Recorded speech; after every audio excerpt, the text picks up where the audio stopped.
Hi guys, how's it going today? My name is Kristen from Blooming Into You.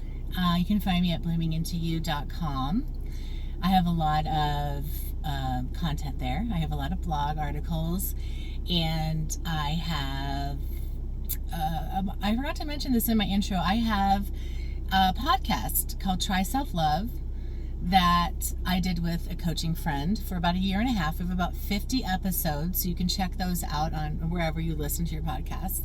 And that might just be something that would help if you like to listen to podcasts as well. So I may at some point start my own podcast again. I haven't gotten to that point yet. I'm still, doing other things right now, but I do love educating through speaking, and writing. So that could be something I do later. But if you are interested, you can click on the link on my website to go to that.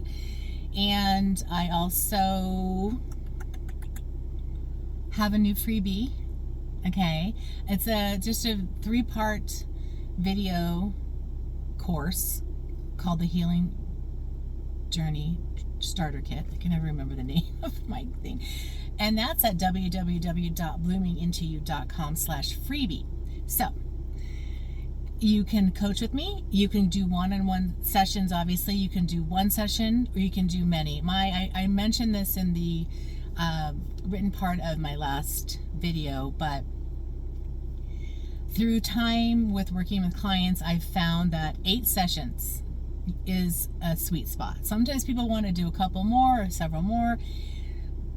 Less is sometimes not as beneficial, and the reason is you can do it. I will let you. It's not that I won't. It's just, if you're going to get the most bang for your buck, it's better to do 8, I found, because it used to be that I did 12. So I've been able to whittle it down, and it just depends on the person. Every one of my client situations is it's customized. So your situation might be different, but it seems to me that we can get you through some of the old programming in about 4 weeks, and then in about another 4 weeks we can get you on the new pathway of manifesting the life you actually want to be living after you become unglued and unstuck from what's sabotaging you and holding you back. So that seems to be good. Sometimes people will do 2 more, so some people do as many as 16, but the idea with my coaching is I give you the tools, and then I let you fly free. We're not doing this forever.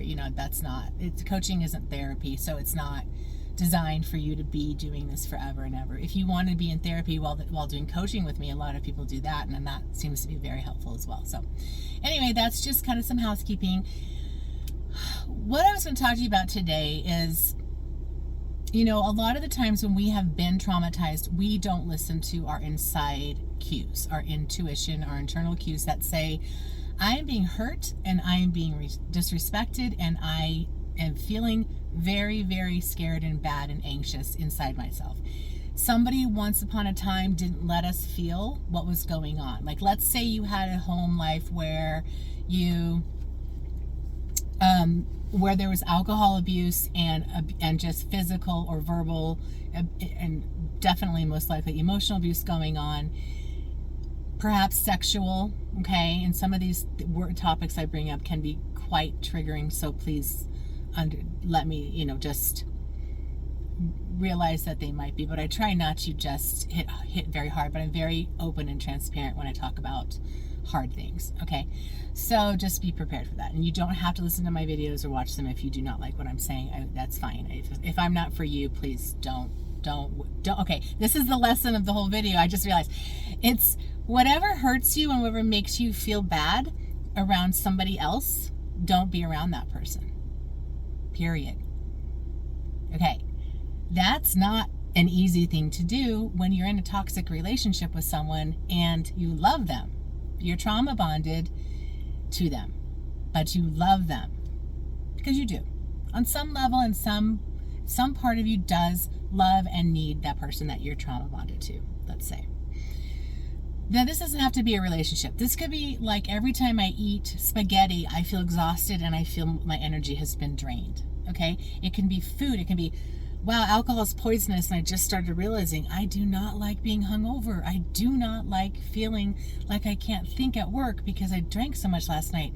I do not like the way I feel. Again, these are addictive patterns, right? They're habits that have been created. And the word addictive is not meant to be shaming, okay? It's almost like I think of it in terms of like, you don't have to be like an addict, and you could be, but let's say you're not. Let's just, you use substances habitually, okay? Like you kind of like gone over the edge a little bit more than you like on how much you're drinking, or smoking weed, or eating cake or cookies or something, okay? It doesn't mean you're an addict. It just means there's a part of you, or parts of you, and I do speak in parts work terms, by the way, a lot. There is just a part of you that thinks it needs to have cookies at 10 p.m. Okay? When we look at things in terms of your parts, it becomes way less shameful because it's just a part of you.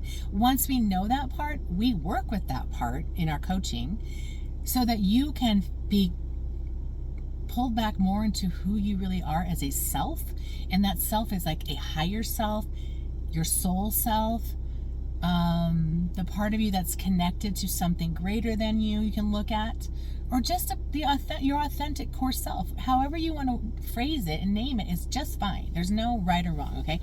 But when you realize that you're a grown up now and you have you can draw on resources, you can ask people for help, you're very resilient. If you're living in this life right now and you've lived for decades, you're a grown adult and you've been through hard stuff, you are resilient. I just want you to know that, and I want you to celebrate that. Start celebrating the things that are good and feel good to you, and start noticing what feels bad to you and makes you feel unworthy, or like you have to try too hard to make someone like you. Anything like that. Start noticing that, because you can step away from that. Now, am I saying that you're going to be able to hold that consistently? Maybe you can, maybe you can't. And if you can't, that's okay. The reason that we always go back to something that kind of sabotages us is because we have limiting beliefs that are holding us. And we have a neural pathway in our brain that we have been walking on for many, many, many years that is very easy to walk along. So when we change the neural pathway to something else that we want to do better, and we get it, we practice the things that get us to be on that and create a new trail there, then it becomes automatic that you can walk on that one. Your brain automatically goes, oh, it's okay to say no and not feel guilty. I'll do that. All right. I didn't die from that. So, all your brain wants you to do is stay alive, right? So, a part of your brain does. There are several parts of your brain, right? So your very basic primal level part of your brainstem wants you to just stay alive. It doesn't really care if you smoke like 50 packs of cigarettes a day. If you haven't died, it doesn't see a problem, okay? Just keep doing what you're doing. It's fine. Just don't make a stink of it. But really, that's not healthy. Your conscious mind is like, that's not good for you. I have all the research. I know it's not good for you. So why are you still doing it? See, and then you start beating yourself up, and you see you have these competing parts of your brain. One's like, we're fine. Don't rock the boat. Why fix what ain't broken? And then you have this other part, like, it's broken. You're gonna die of lung cancer or some other cancer. You're gonna die. Like, why are you smoking? And you're feeling the shame. Like, your limbic system's like, well, I don't know. I feel ashamed of myself because I can't stop smoking, and I know I'm gonna die. Okay, let's just stop the shame part. The shame part is something we work on, first of all, in coaching, but the shame part is what keeps us stuck, okay? Once we start to realize that the logical conscious mind is correct, but the subconscious primal part is in charge, then we tackle that part, okay? We go there. Also, your subconscious mind is in your body, believe it or not. So your body knows the truth of what's going on. And what we do as children is we learn to disbelieve ourselves if someone else is telling us we're wrong, even if we're looking right at what's going on and we're seeing it and someone says, nope, you're not, that's not true. So we were gaslighted into believing that what we were seeing was not real. So then we get confused because this person who loves us is now telling us that we're not seeing something right, And then we just kind of don't know who to believe. So we start believing other people in the world, even if they are hurting us. So the message in this video is, let's start looking at and noticing what hurts when we are dealing with certain people in certain situations, and food and exercise. I have friends who are runners, and by the time they're like 60, their like bodies are broken, right? But they love running. And I try to run, and my body's not a running body. And it hurts. And I say, why do I want to do? Also, I'm not that young. But even when I was younger, I am much better as a swimmer, you know, or walking. I like walking. Like things that feel good to me, make me feel at ease, so my body heals and my stress is not so high. When I run, I get stressed out. And when we're stressed out, our bodies cannot do their jobs. So find the things that make you feel good and do those things. And if you need to start pulling away from toxic people in your life and toxic patterns of behavior, contact me, please. I will help you with changing the root of that so that things can be better for you and you'll start manifesting what you actually want in your life, which I believe would be peace and harmony and confidence and love and money and the best career and being in love and being happy, you know, things like that, right? That would make you feel good, because why wouldn't they? Those are all good things. Instead of like, oh, I just feel so... I feel like a horrible person when I talk to this person who makes me feel like I do not matter and I'm invisible and I'm not worth anything and I just feel like crap about myself. You know, that's just like, ugh, right? That's so heavy. So we want to work on that, okay? I hope this helps you guys. Have a wonderful day. Bye.